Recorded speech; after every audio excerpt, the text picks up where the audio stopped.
Fala galerinha, tudo bem? Bom dia, eu espero que vocês estejam bem. Como vocês sabem, nós estamos estudando as representações do espaço geográfico, certo? Na semana passada, nós falamos um pouquinho sobre esses tipos de representação. Existem várias formas de representar a Terra. Vocês viram que tem o croquis, as plantas, os mapas, e cada um tem sua particularidade ali.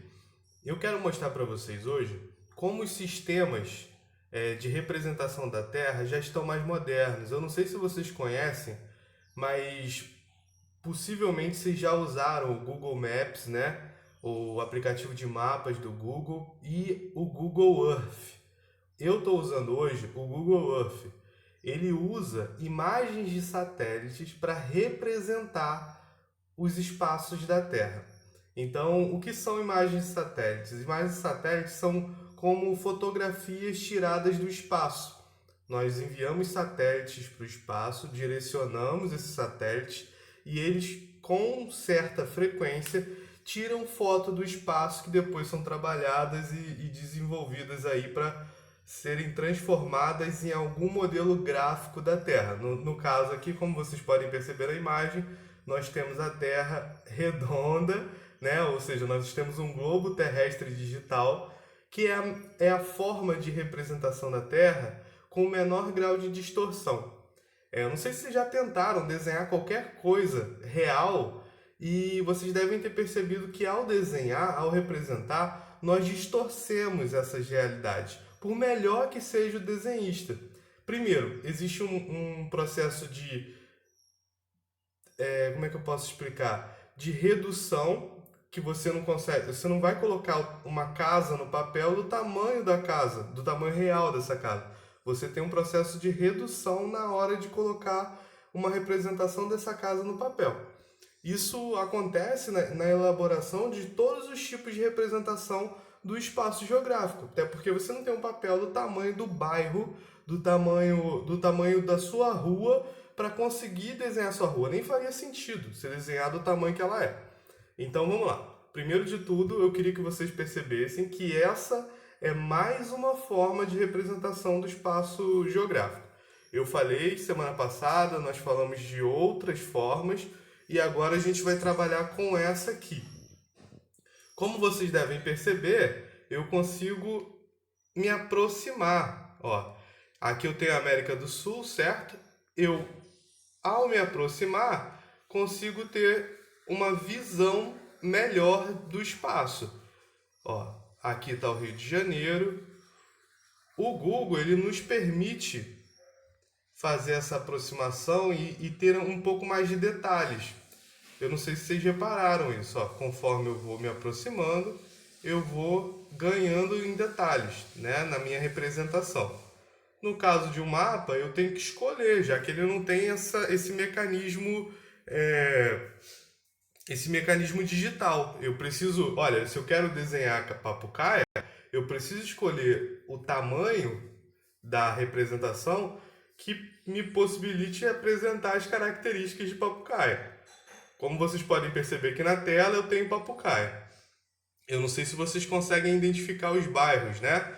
Aqui a gente tem o nosso espaço, essa ferramenta digital, ela é tão precisa que eu consigo aproximar ao máximo. Ó, aqui está o CIEP 353. Então, se eu venho aqui, ó, clico no Google Street e aperto um pontinho, eu não sei se vocês já usaram essa ferramenta, possivelmente alguns de vocês usaram, eu consigo ver, inclusive, fotografias que foram tiradas ali e me dá uma outra visão desse espaço geográfico. Eu não preciso nem ir ao lugar para conseguir ter essa representação mais bem detalhada, certo? Isso é bem legal.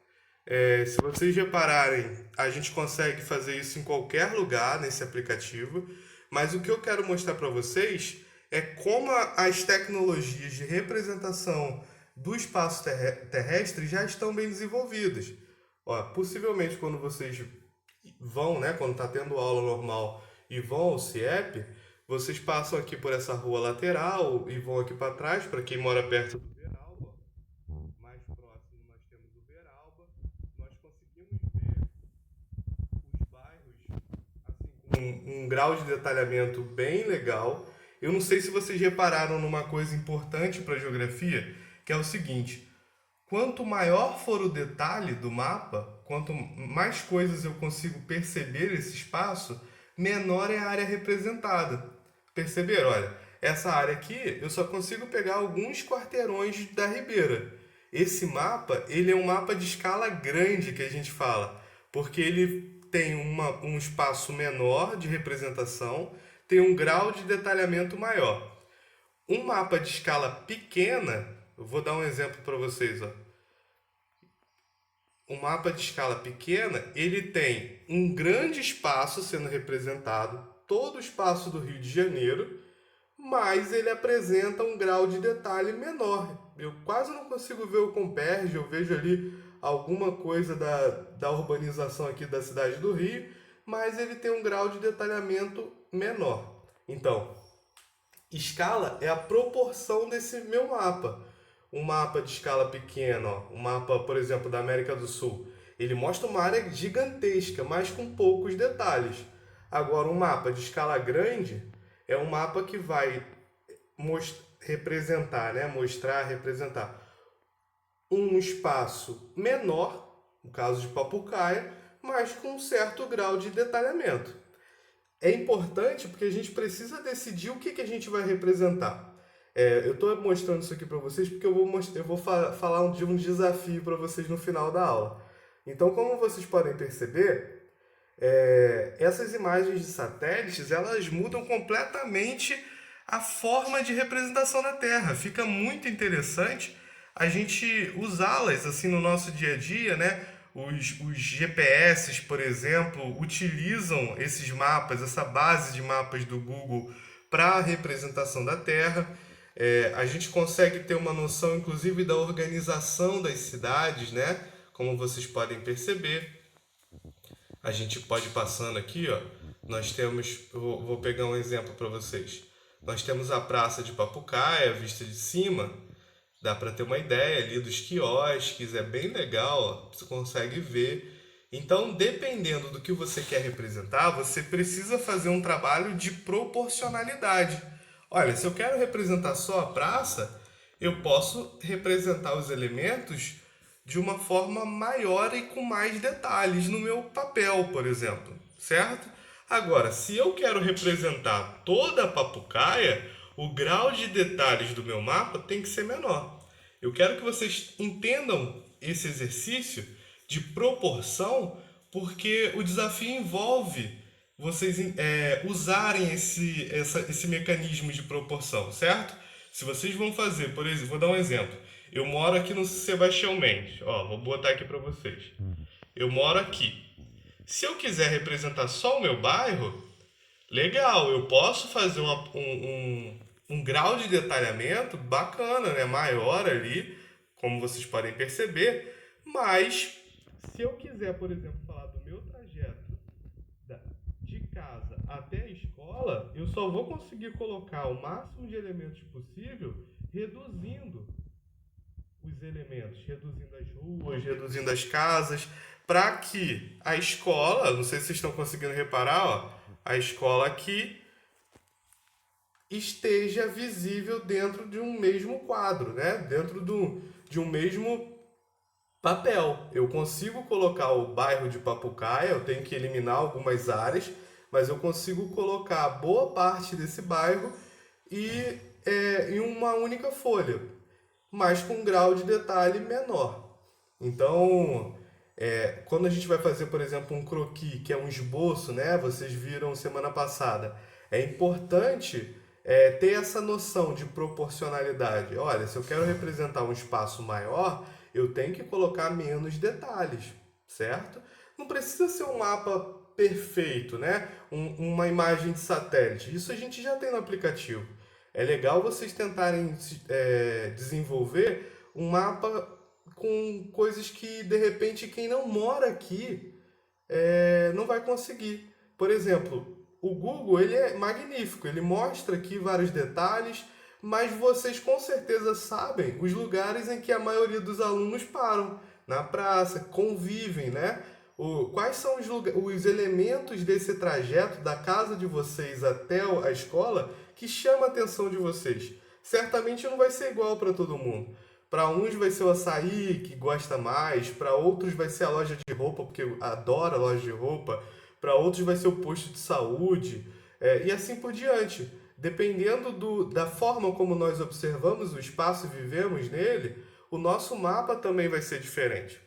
Então, nesse primeiro momento, eu queria que vocês percebessem o seguinte, para finalizar nessa primeira parte, que toda projeção, toda representação na Terra envolve um grau de distorção. O menor grau de distorção só é possível quando a gente fala em globo terrestre, que é o caso aqui.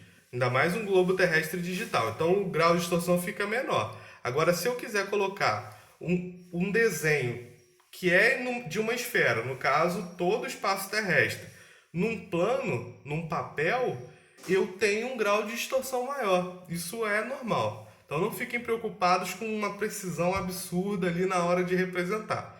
A outra coisa é proporcionalidade. Escala pequena, eu tenho uma grande área com poucos detalhes. Eu estou querendo representar o Brasil. Eu não vou conseguir colocar muitos detalhes no mapa do Brasil porque eu tenho que representar uma área grande. Agora, se eu estou falando de escala grande, ou seja, eu tenho uma área menor, mostrei para vocês aqui em Papucaia, com uma área menor, eu consigo fazer um grau de detalhamento melhor.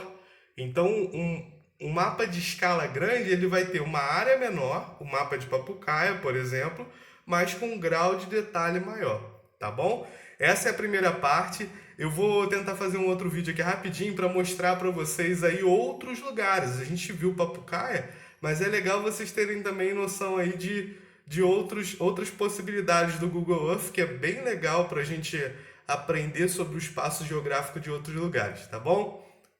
Beijo e até logo. Abraço!